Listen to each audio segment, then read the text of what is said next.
Hi, I'm Helena. So, uh, I don't know what I can say. We're almost through with all the Wagnerian works at this point. We are today at number 9. There's only 10 to go, so next week around this time this will be over, which is very weird because kind of we stuck together for so long. But today we're still in the ring, last part, so there's only just a little to go to the end of the world, literally. And I would say we jump kind of right in. I don't know how many people actually watch the series from the beginning, which you should do, because there will be things that come up now that you would not understand if you haven't watched the prior stuff. So watch it from the beginning. If you're still here, I say you watched it from the beginning. So let's go. Again, not going to talk about people who have been in the other parts. So we're just going to go over who's new in this one. So my trusty favorite, my little reclam. So Siegfried, we know him. His name's literally the same as the work's name from before. Then we've got Gunther, who is... How to describe Gunther? He's a failure. Let's be real. He's a failure. He's a failure in life. He's a king, but he can't keep a woman. He can't make them stay, like the haters of Taylor Swift would say it.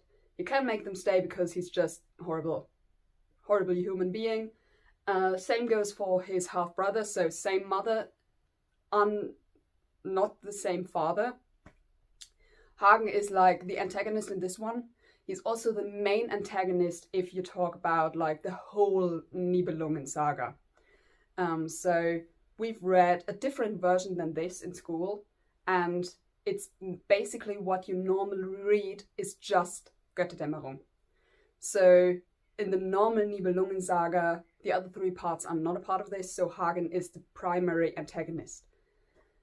Also because he's, of course, son of our not-so-favorite dwarf, Alberich, who we're not going into because we know him already. So, also we know Brünnhilde. Then Gudrune, sister of a failure herself, can't hold a man, what shall we say? She's just... You know what the horrible thing is? I'm gonna spoiler this now, she survives. And like, why? She's one of the... We're gonna get there. We're gonna get why I hate her. She's like the extension of the E-rolls. That's what she is. She's a whiny failure of a woman. Let's be real. Really stupid also.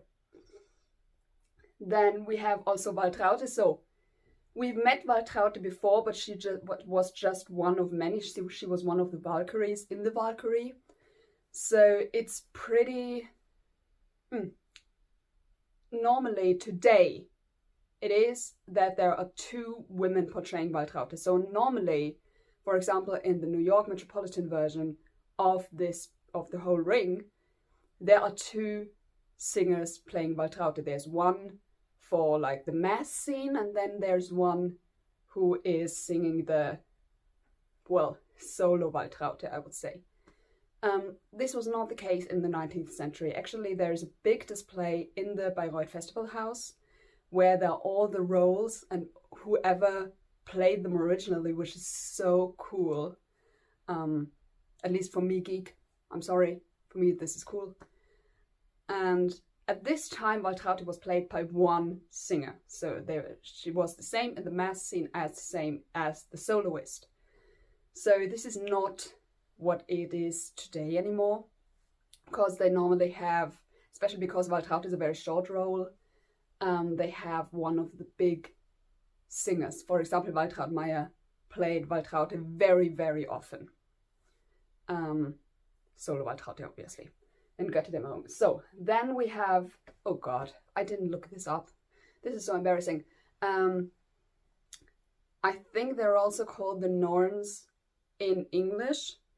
So you already know them because if you've read like Percy Jackson or any Greek mythology, there are these 3 old women who are basically, cutting stuff through and then you die. Cutting a thread through. Cutting a thread? No, cutting a thread. And then you die. So this is what the Norns are. There's one who is for the past, one is for the present, one is for the future. So, yeah. It's also, they don't have names in this one, but they have names in the original, and it points to them being able to see past, present, and future. They're also, I don't know if you remember this, about when I talked in Siegfried, when I said there is always one instant or more instance where someone explains what happened before. So, because he started writing this from the end, and then thought, okay, maybe this is a bit strange, maybe this is a bit weird, people won't understand, so he wrote the part before.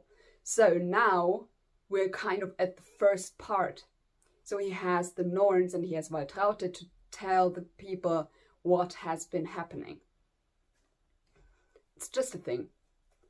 So if you watch like the first 3 parts, or if you've seen the first 3 parts in theater, you can kind of zone out a little bit.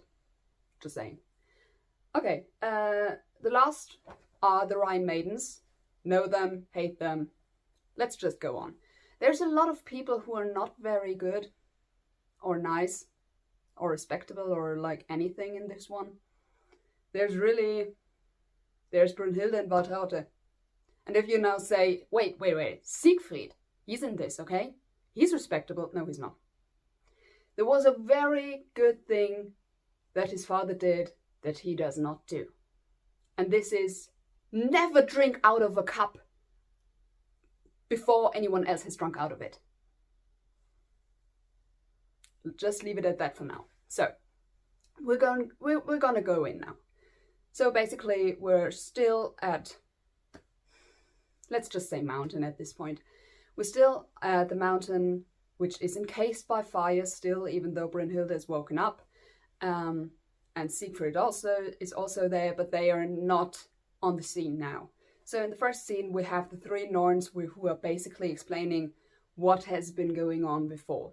Also a few mythological things that we haven't seen, for example, how Wotan got his spear, and the whole selling Freya to the giants for building a home. Not saying something. And this stuff. So they are recounting this. I'm trying to go very fast through this because it's very long. So yeah. So these are the Norns. There's not much more that is in this scene. It's just that the thread is bursting apart. So they kind of, it burst, and then they're running away because the end is near. Woohoo!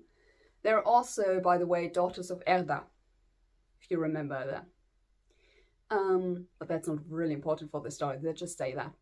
So, second part of the kind of of the prologue, very long prologue, is Brünnhilde and Siegfried. And they're really in love. They've got this good dynamics going on. They're really sweet. They're really good together, which is really hard, I think, for actors to show the love that they've got, because it's very important for the story. But they only have this one scene in Götterdämmerung Dämmerung as lovers together. Why that is, we're gonna come to that later. But they've got good energy going, and here we come to the crux of the thing.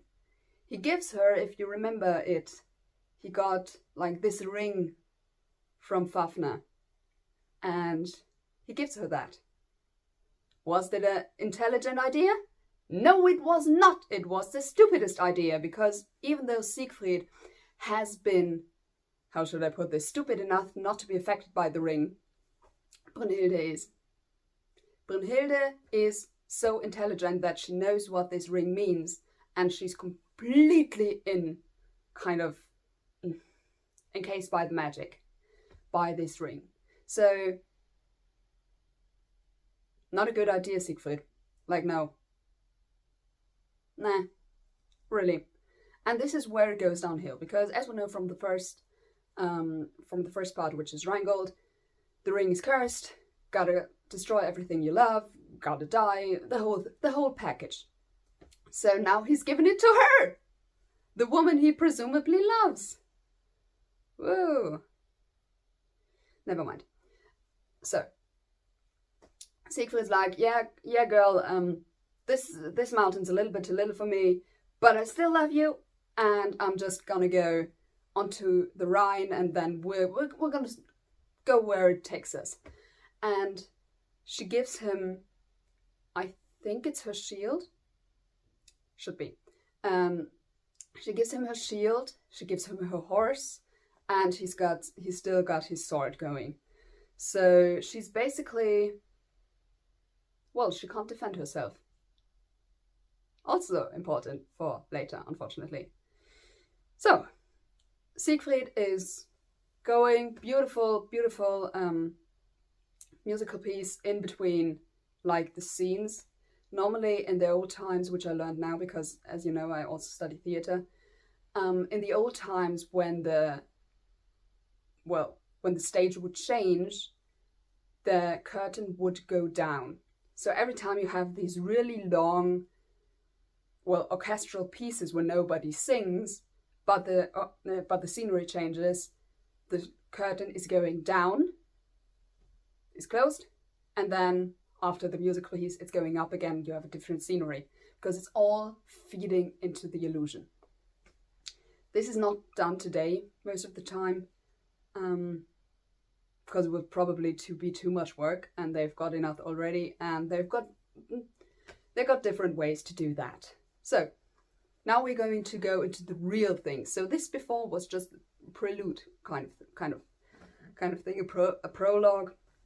Now we're going into the actual first act, even though we've been at the theatre for like half an hour. So we're in a hall where the called Giebicjungen are living. So it's Gunther, his sister Gudrune, and their half-brother by their mother, who is Hagen. So they're feeling really down. I suppose they've just came back from a double date and it didn't work out, because they're really down. They're like, nobody loves me. And Hagen is like, what are you doing? You don't have a wife, Gunther. You don't have a husband, Gudrune. You're in the best age. Why aren't you doing something, people? And obviously, because we know that Hagen is still Alberich's son, so he has been, brought up by hate. Let's be real. They want the ring back. So how do you get the ring back? By getting Siegfried to the hall. So he says very easily, hey, Gudrune, I know you're a failure and stuff. I mean, you're really not such a great woman at all. But, the biggest hero in the world would be for you. And she's like, what? For me? And she's totally in for it. And because Hagen is a sadist, he cannot know that Siegfried gave the ring to Brünnhilde. But he still says to Gunther, and Gunther, there's the most beautiful woman in the world who can also fight, but nobody talks about this. There's the most beautiful woman in the world. She would be something for you. And he's like, yeah, I'm the biggest hero. Woohoo! And Hagen's like, no, you're not. But only the biggest hero can get to her. So we would need the biggest hero to get you the woman. And they're like, and who is the biggest hero? And Hagen's like, I just told you, it's Siegfried. So if we can get him to marry Gudrune, or give her a promise of marrying her, then we can get him to get the bride, Brünnhilde, for Gunther. You have to get to this plan at this point. Just think of this plan. This has been a long time coming. I'm sorry, I'm just so many Taylor Swift quotes momentarily. And this would be a 2-time thing. We could get Siegfried for Gudrune and we get Brünnhilde for Gunther. This is great. And they're like, oh, but how do we get Siegfried to come here? And how do we get him to fall in love with Gudrune? And he's like, oh, yeah, well, I got this potion. This is like a love potion. And even though you're ugly and you're a failure and you're stupid, Gudrune, he would still fall in love with you. And she's like, what? Great! And there's like this little moment where someone's like, no, I don't actually think that someone's asking what would happen if he had a girlfriend prior to this. But he says, like, he will forget every other woman that's ever been there. And Gudrune is like, great! So I can have him for myself! This woman, like, never mind. This is too horrible. Also for the fact of how do we get him here? He's coming right in this second because he doesn't know what is good for him. And you always must remember that Siegfried grew up in nature. Nature, most of the time, doesn't know deceit. So, he does not know that there are mankind, that mankind can deceive. And mankind can, well, not say what they want outright, because that's what animals do. But we don't. So, he comes there and he's like, hey, it's me, Siegfried. I'm the greatest hero in the world. And Gunther's like, hey, bro, this is so cool. You want to be my brother in mind? And Siegfried's like, yeah, bro, we're one heart and one soul. Yeah, great. And then, of course, Emilia Gudrune comes out and she's got the potion with her. And Siegfried's like, oh, who's that? Not as pretty as Brünnhilde. And he's like, that's my sister. You can get 2 for the price of 1. No. Sorry. This was so uncalled for. Anyway, Siegfried's like, okay, yeah, good, wonderful. And they give him the potion and he's gonna propose a toast. And he says, hey, to the one woman who I've always loved. She's in my heart, she's in my soul, she's the woman. Love her, would do everything for her. And he drinks! Yeah, Siegmund asked Sieglinde to drink before him. That's what happens if you do not get brought up by your parents. And just by some miserable dwarf who wants you to drink everything he wants you to drink. Yeah, he drinks it. And there's kind of this situation. I'm sorry, this is my massive, like Stanley. It's not a Stanley, let's be honest. Bit cheaper Stanley. Like, woo! Who's this woman who's here? She's the woman. I mean, I'm totally in love with her. This is so cool. I would do everything for her. And the others are like, woo! Yeah. Anyway. And Gudrun is like, what? Oh, me? And the others are like, yeah. And Gunther's like, yeah, I'm so sorry, bro. But I can't give you my sister because I'm not married yet. And kind of this would be the first thing to do. And Siegfried's like, yeah, there will be some woman who marries you. And he's like, no, yeah, I'm kind of doted on this one woman. And Siegfried's like, oh, yeah, okay, yeah, wonderful. And they kind of, I don't know if it's Gunther speaking or Hagen speaking. And then Siegfried repeats everything. So one of the guys says, she lies there in dream. And Siegfried's like, she lies there in dream. The others say, encased by fire. And Siegfried says, encased by fire. And the others are the most beautiful Brünnhilde. The most beautiful Brünnhilde. And there's this little twinge of, please remember, but he doesn't. And there's kind of I think it's in the Metropolitan version of this, where it's this kind of the last memory exits his head. You know, And then he's like, yeah, why don't you go wake her up and then take her home to make her your wife? And Gunther's like, yeah, it's kind of such a only the biggest hero can do it thing, and like, I don't know, I'm not. So could you do that for me? And Siegfried's like, what? Going onto a mountain, saying that I'm someone I'm not, and then like doing whatever I have to do to the woman so that she follows you, so that I get your sister? Totally, yes. That's what brothers do for each other. Men. Anyway. So basically, I also had kind of forgotten to say that. Siegfried also has his like helmet with him. So if he puts this on his head, then he will look like Gunther. So, woohoo.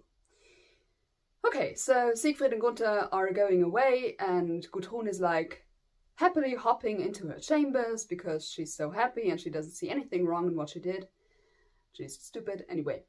And Hagen stays back, and you've got this really dark kind of small monologue. He's like, I'm gonna get you all. I don't care about any of you. I'm gonna get the ring back. If it's the last thing I do. I'm the son of the Nibelung. And then blacks out again. So next scene, and we're still in the first act, by the way.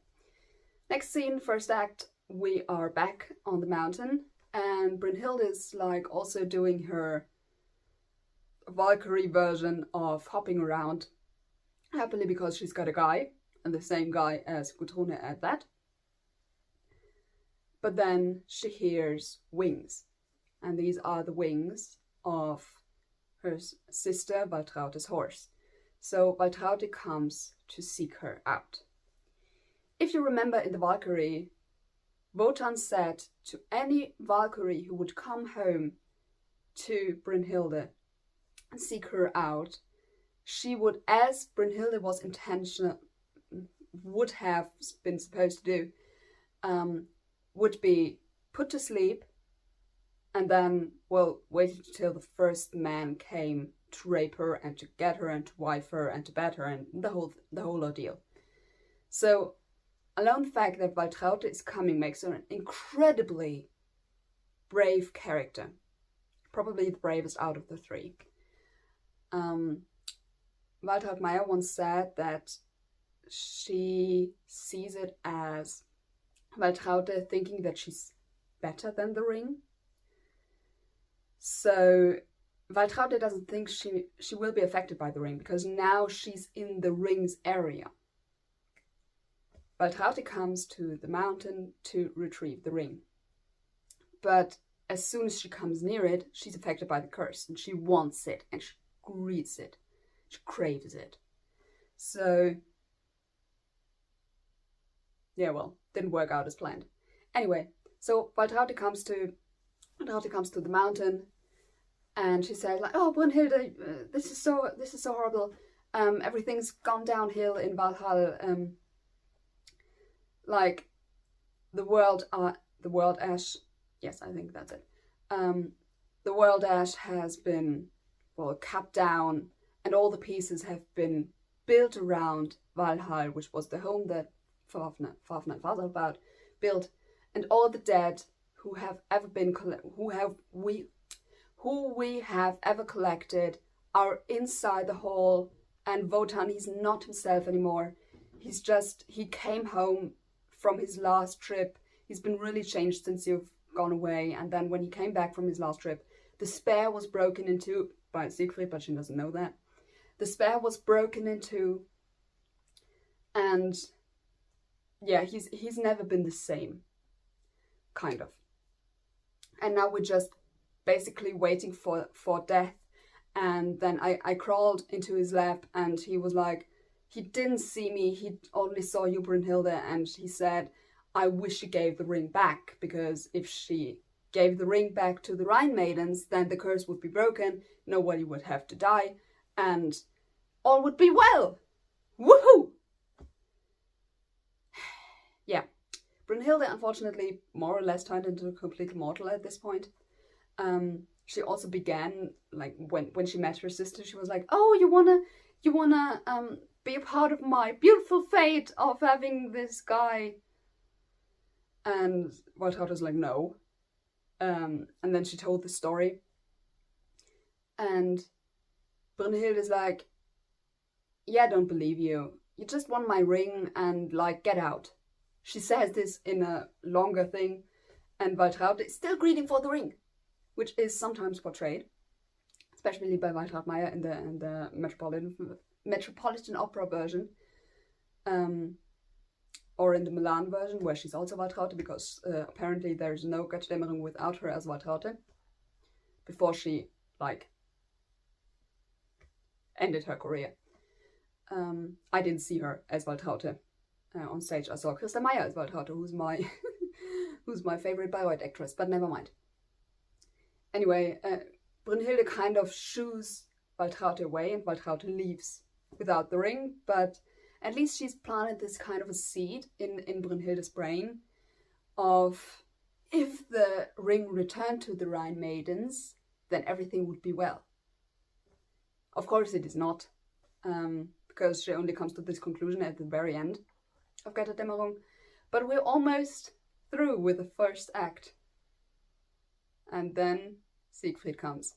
So this is something that is portrayed in different ways. Because, for example, in the Metropolitan Opera version, there is Siegfried on stage and he's having, like, the helmet over his head, but he wears the same clothes as Gunther is. And it is Siegfried singing. So it is Siegfried's voice happening. But there are also versions where there is the actor or the singer of Gunther on stage, so as to portray that Siegfried is now Gunther, and he just lip syncs and you hear Siegfried singing from behind the scenes. So Siegfried / Gunther, Siegfried as Gunther, comes on stage and he's like, hey girl, I want to take you with you. I want to take you with me. And nobody asks, why isn't she asleep? Because she's supposed to be asleep, but she's not. But Siegfried forgot that he woke her. But she's not asleep. And again, stupid, because he doesn't ask himself that question. Anyway, he comes there. Brünnhilde was really happy about him coming because she heard his horn. So she knew it was Siegfried. She went to run to him, and there was this other guy, which is, of course, a kind of a traumatic incident.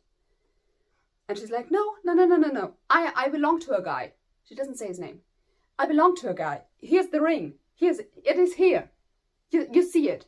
And he's like, yeah, with this ring, you're now married to me. And she's like, what? And now he says, we're gonna go to your bedroom and fulfill the marriage. Basically. And she's like, no. And they beat each other up. He more beats her up, let's be honest. And he gets the ring back. Very important. He gets the ring back from her as Gunther. So Gunther should have the ring, not Siegfried. Gunther should have it. And Brünnhilde, while she goes away from the stage, allegedly, assumedly, to be raped then later by Siegfried, who has now conquered her, or by Siegfried as Gunther. She says, now I know what you, Wotan, meant when you cursed me. Because he cursed her back in the Valkyrie. As I said, there's a lot of stuff you would not understand here if you haven't seen the first 3 months. Anyway, and then Siegfried says, wow, I've done it. It's so good. It's so great. Wonderful. I'm going there. And then the curtain goes down. So this was the first act. Woohoo! Great, isn't it? I think it's 2 hours. It's at least what I always don't know if it's 1.5 hours or if it's 2 hours. I know it's absurdly long because I'm going to tell you a secret. I had to go to the toilet so bad when I first got to Dämmerung, and I had to go to the bathroom like from the Norns on. And I love Waltraute. I love her from the bottom of my heart. But all the while she was on stage and singing, I was like, go off stage, just leave. I need to go to the bathroom. It was really horrible. But I sat in the middle, so I couldn't just go up and leave. Also, I couldn't have been able to come back. So this was a no-go. Anyway, this was the first act. Woo! Great thing. So, second act. Second act, we are kind of in the hall. And we have Hagen and Siegfried, who now looks back to like Siegfried again. And they're talking, and Siegfried's like, hey, everything went well. And we kind of exchanged back. So Gunther's with Brünnhilde now. And this means I can marry Gudrune. And Gudrune is happy and Siegfried's happy. And Hagen's like, all goes according to plan. And kind of Siegfried and Gudrune go off stage to, well, probably prepare for the wedding. By the way, he has told her that he has lain with Brünnhilde, but there was a sword between them. If you can explain to me how Brünnhilde would not have noticed that, or how that works, I'd be interested. Because I think you would have noticed that if you were like raped and there was a sword between you. Like, I don't know. Anyway, maybe she was so dozed off that this didn't matter. Anyway, then Hagen calls the chorus into the plan. This is the first time in the ring that the chorus comes on stage. So we've got the huge chorus, and Gunther's like, hey, we're gonna have a wedding today. These are the animals that we're gonna slaughter, and these are the gods that we're gonna ask for a good marriage and stuff. And Gunther is having a bride, Gudrune is having a groom, so everything's great. And then Gunther comes with Brünnhilde, and it's heartbreaking. It's really, really heartbreaking to watch this strong warrior woman broken. Because she slept with another man, but she's really, I don't know, physically and mentally broken in the way she goes. Deborah Voigt did that so... I'm sorry, I'm always kind of going back to the Metropolitan version, which is not the version we're going to talk about today later. But she did that so great. So Gunther kind of is like, that's me! It's me! I'm the greatest hero of the world because I was able to win her! She's like, there's nothing more out of Brünnhilde. So basically Gunther is boasting, and then why Brünnhilde does not notice it, Siegfried and Gudrune come onto the stage. And Gunther's still like, hey, yeah, this is gonna be a double wedding. It's gonna be so great.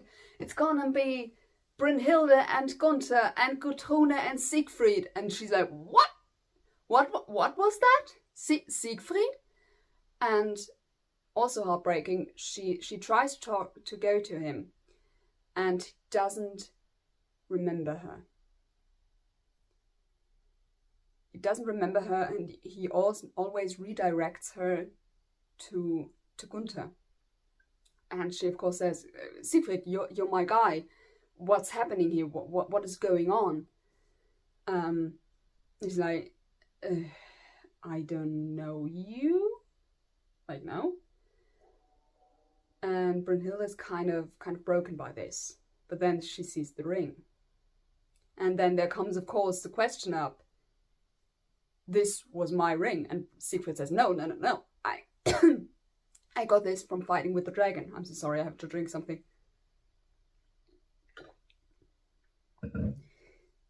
I got this from a fight with the dragon. I never gifted it to any woman. And she's like, no. This is not what happened. And she knows the truth. So for her, it's this kind of, why is he deceiving me? This kind of horrible situation. And she says, Gunther, you should have this ring because you took it away from me. Why do you not have this ring? And Gunther's like, I didn't think these things were so complicated with women. Maybe I should have stayed a bachelor. This is too much, bro. She doesn't know an answer, of course. So then Brünnhilde comes to that horrible conclusion that it was Siegfried disguising himself as Gunther. And then she tells everyone that he, well, basically was a boyfriend, / probably at the time they were counting as a married couple.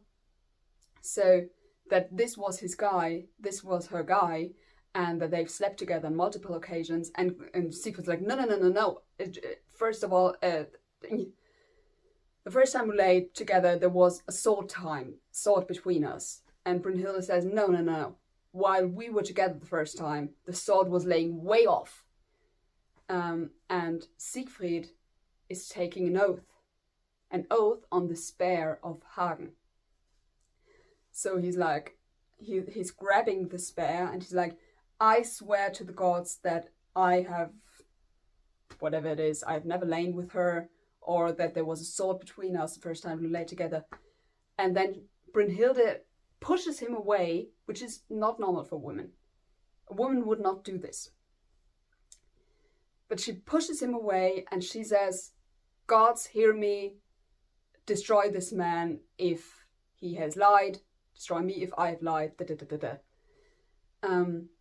So the whole thing, and everyone is shocked, and Gunther's like, what on earth have I done? And everyone's shocked, but Brünnhilde is deadly calm. So Siegfried's like, okay, woohoo. I think we should be off to have this marriage happening, to have this wedding happening. And he goes off with all his people, and the only ones who are staying are Hagen, Brünnhilde, and Gunther. So Gunther is like, he's down. He's been told that he isn't the greatest man in the world. He's got this warrior woman who he's not up to against. He's done. Hagen has got the time of his life, because now the only thing he has to do is coax out of Brünnhilde how to kill Siegfried, so that he would get the ring. And Brünnhilde is, of course, she's going to a myriad of emotions. So she's angry, she's deceived, she's probably a bit sad, but she really replaces this with anger. And they form the plan to kill Siegfried, and Gunther's like, no, he's my bro, we drank together, I can't do this. And Hagen's like, hey, your wife is more man than you, now man up and come here. And Brünnhilde says, you worm, I should have never, whatever. So, woohoo.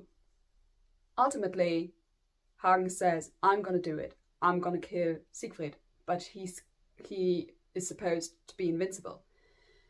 And Brünnhilde says, I kind of wrapped him up in magic, in rune magic, but it is a bit, but hardly on the back, because he would never turn his back to an enemy in fight.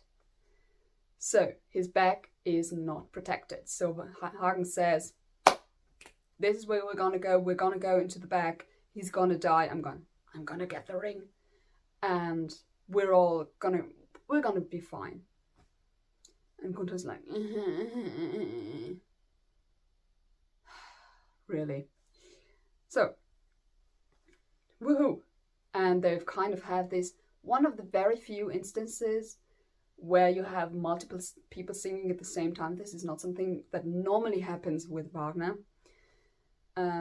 Other than like in the throes of passion, or in this case, in the throes of deadly passion. Anyway, this was the second act. It is really, really based on the text. So there's not much happening, but there's much, much, much in the text. So, third act. Third act, we're now in this kind of clearing. The clearing in the woods, and there's Siegfried, and he's lost his peers. So, I don't know. he's also near the water and he wants to drink a bit. And they're the Rhine maidens. And he behaves like an ass, because he is one. And says, yeah, if I weren't married like for one day, then I would completely be up for something with you three. And they're like, yeah, for sure, but you would have to give us the ring. And he's like, this whole thing? No. Like, no, girls, this is, no. Yeah, maybe I should stay faithful to my wife. And then they're gone. And then Siegfried says, yeah, but you were really pretty. So maybe I don't care about my wife. You can have the ring if you come back. And the Rhine maidens come up again and they say, yeah, you know what? I think it's too late anyway. So we'd rather deal with the other one. The other one, of course, is Brünnhilde. So off stage, this is not on stage, they go to her, they explain everything to her, and she decides what to do. But at this point, Siegfried's still like having the time of his life in the clearing. Then the peers come and he's like, yeah, I didn't catch anything.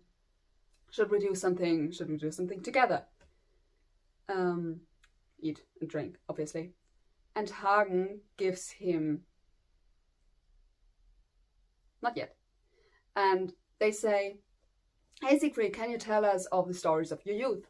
So of course he tells him of the story with Mime, how he was brought up. And then he tells them of his fight with the dragon. And then he said like, yeah, and then there was this bird who was saying something to me. I can't remember. I can't remember what that bird was saying to me. Of course it was the bird talking about Brünnhilde, but he can't remember that. And Hagen says, here's something you could drink, so you can remember better. And of course it's the antidote to the love potion, which results in Siegfried saying openly that Brünnhilde had spoken true. She had spoken true, he has lain with her, he has been with her beforehand, they were in love, it's everything in there, and everyone is shocked, because he has before been with the queen. And Siegfried he recounts how he went on the mountain and how he found her. And really beautiful, by the way. And how he kind of understood also, obviously, the birds and the bees and everything. And then Siegfried, as I said, he said it all. Everyone is astonished. Everyone is horrified by this. And Gunther has the first moment of, maybe this wasn't such a good idea with the love potion. And with getting him to rape her for me to marry. This is the first moment. It's not long. But then Hagen says something like, do you hear, can you understand those ravens too? And Siegfried turns around and Hagen hits the spear in Siegfried's back. Woohoo! And Siegfried doesn't, of course, because we're still with Wagner, he doesn't die immediately. He does die after in this case, really recounting how he wrote Brünnhilde. And also kind of a bit, because still his mother, Sieglinde, she kind of had this foreseeing thing. And he's kind of saying back, who put you to sleep again? And who put you to sleep, but who put you to sleep again? You're not mine. And he dies. And everyone's shocked. And Hagen's like, I'm good. I'm gonna go off. And then comes the very famous funeral march of Siegfried. Again, in the old times, curtain closed. Not in this case, but it's really, really beautiful and basically picks up every bloody single, leitmotif out of the ring and puts it together in this beautiful thing. There's Sieglinde happening. there's Valhalla happening. There's Siegfried, of course. Everything, Brünnhilde. It's all in there. And then we're back at, well, the Giebichungen castle. Their hall. And Gudrun is like, oh, I've had this horrible dream, and I wake up, and now I see someone going down to the Rhine. Is it Brünnhilde? Maybe I should go to the sleep chamber. And she looks inside, and oh, Brünnhilde is not there. So it must have been her who went there. And then the horns come back, and she listens for Siegfried's horn, but it doesn't come because he's dead. And they bring in the body of Siegfried. And she's like, oh no, what happened? This is so horrible. You happened, bloody hell. It was your fault. Anyway. And of course she immediately doesn't believe the story of the wild boar happening to Siegfried. Because she's not that stupid. And you can like really easily see if a boar has attacked her body or if it was like a single bear. Just saying. And then Brünnhilde comes on and she's calm. She's very calm. She knows what she has to do.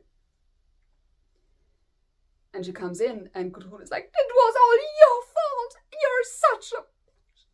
You're so horrible. You took my husband away from me.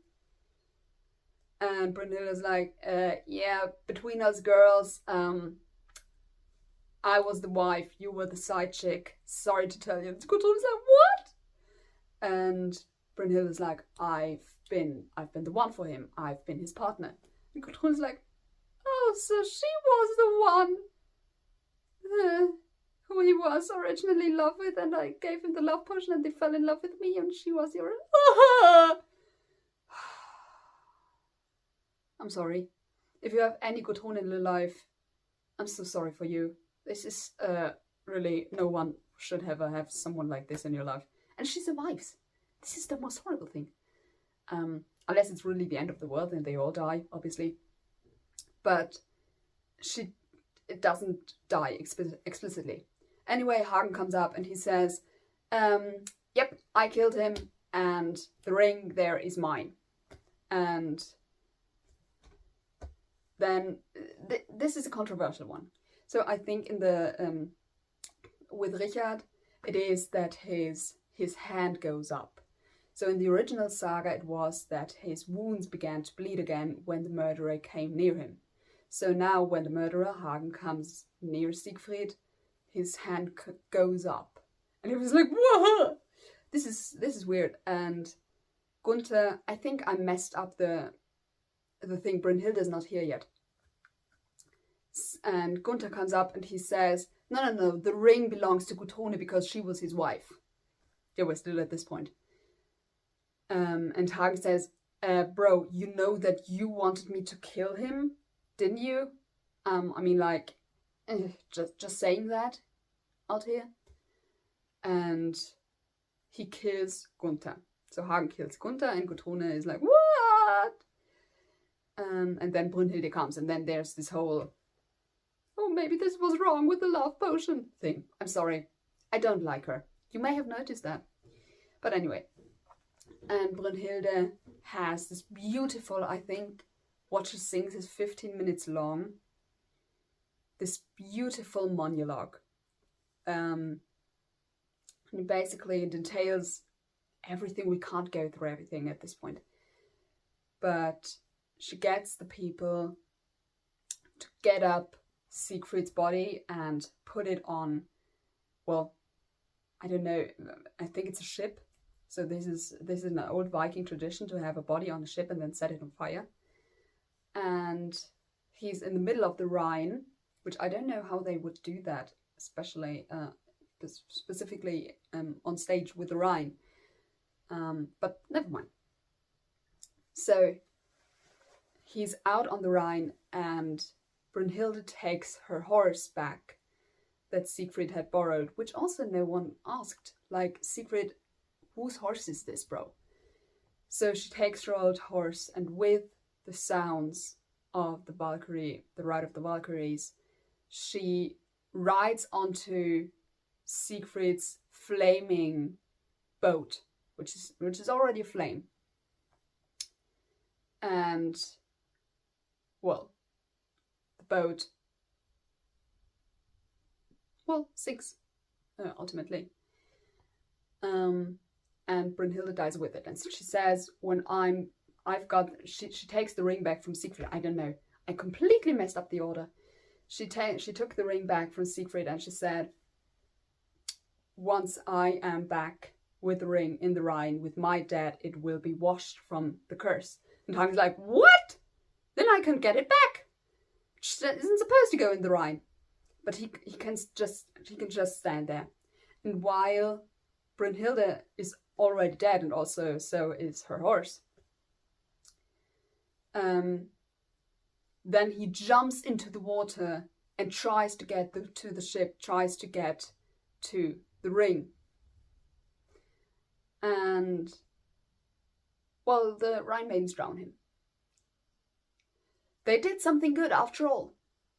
The Rhine maidens drown him, and basically they don't get the ring back.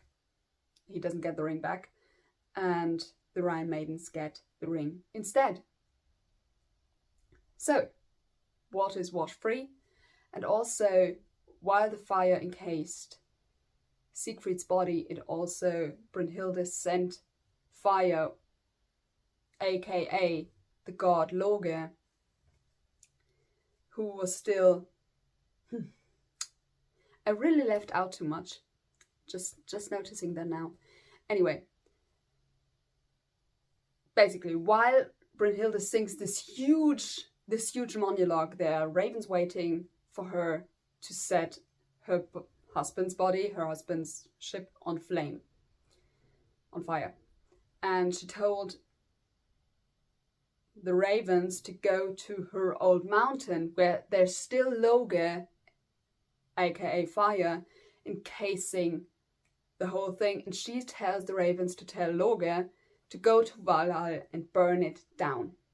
So all the inhabitants of Valhall, all the gods, die alongside Brünnhilde and Siegfried. They're killed by Loge, by Loki. So Brünnhilde sings along, she's dead.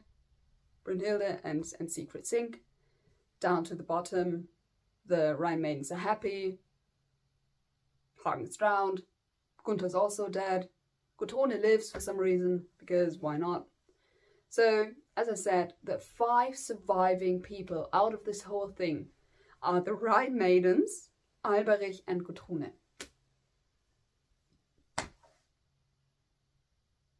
Yeah, what shall we say? The wrong people died. Let's be real. But never mind. So we end the whole thing with another beautiful orchestral piece, which is basically three leitmotifs. There's the Rhine itself. Then the second one is, well, the Rhine ends. They are all overlapping in the beginning. But the first one to end is the theme of the Rhine. So Earth is destroyed. The second one to end is the theme of Valhall. So Valhall goes down with a bang.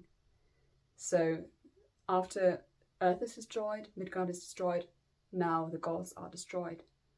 And then only one thing remains, which is a beautiful theme that Sieglinde sang in the Valkyrie when knowing that she was pregnant. And it's the love theme.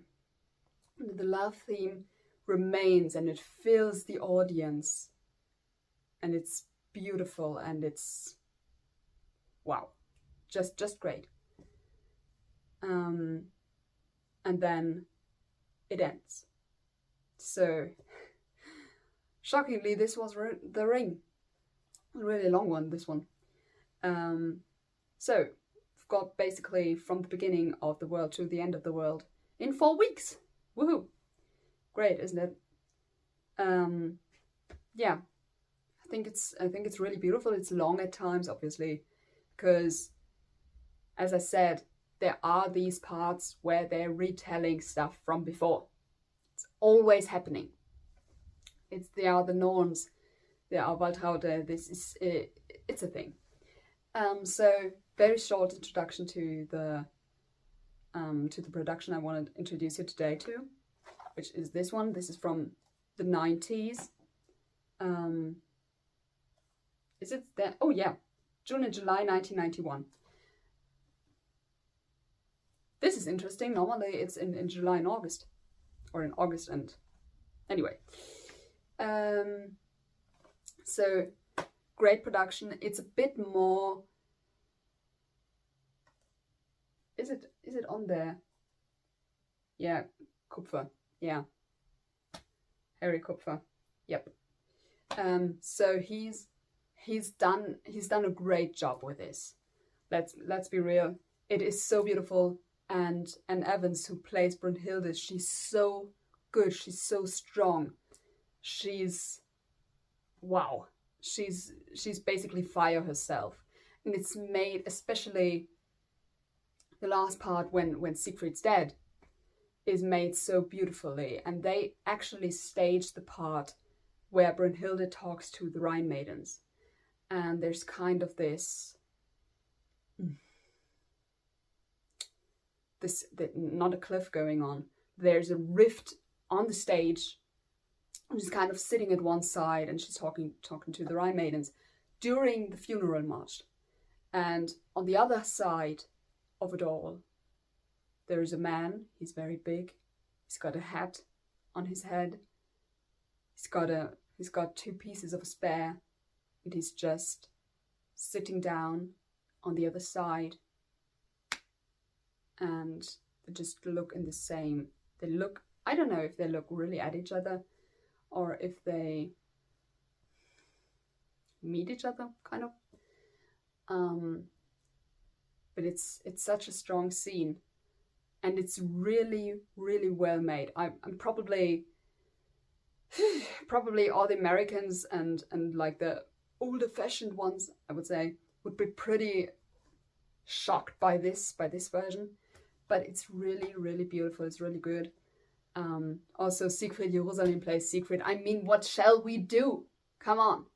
Also, he's kind of in happening. There's kind of a partner look between him and Waltraud Meyer, who plays Waltraud. Yes, Siegfried plays Siegfried, and Waltraud plays Waltraud. There's kind of a partner look going on with them because they're wearing the same Valkyrie cloak, leather cloak. Great, cool thing, love it. They're never on stage together because Waltraud has just this teeny tiny bit in the first act, but it's still cool that they're together in this case. So this I would really advise you. You know, I've now introduced you to 4 different rings, 4 different productions. We had the Centuries ring from 1976. I'm always confusing with 67. 1976. Then we had from Milan 2010. We had the Valkyrie. We had Siegfried from 2010 or 2012. From the Metropolitan Opera, and now we've got this from the 90s from Bayreuth again. So kind of for us, it's also circle is closing, full circle moment. We're back in Bayreuth, where it all began, where it all ends. And yeah, I will not see this year. I will only see Rheingold and Valkyrie, because as you know, it's very expensive, and I just don't have enough money to see the whole ring again, because I've seen it the first year and I've seen it last year completely. And yeah, it's really, really beautiful, and especially like the end, when it fills the audience, this love theme. It's so beautiful. Yeah, I would hope you at least like one of the productions, or I've made it easier for you, and I hope no one of you ever calls your daughter Gudrune, because I would be very disappointed in you if after this story and how I told it you said, Gudrun is a good name, girl. It's not. So, this was The Ring. Next week we see each other again for Parsifal. And then we're through with the Wagnerian series. So, see you next week. Bye.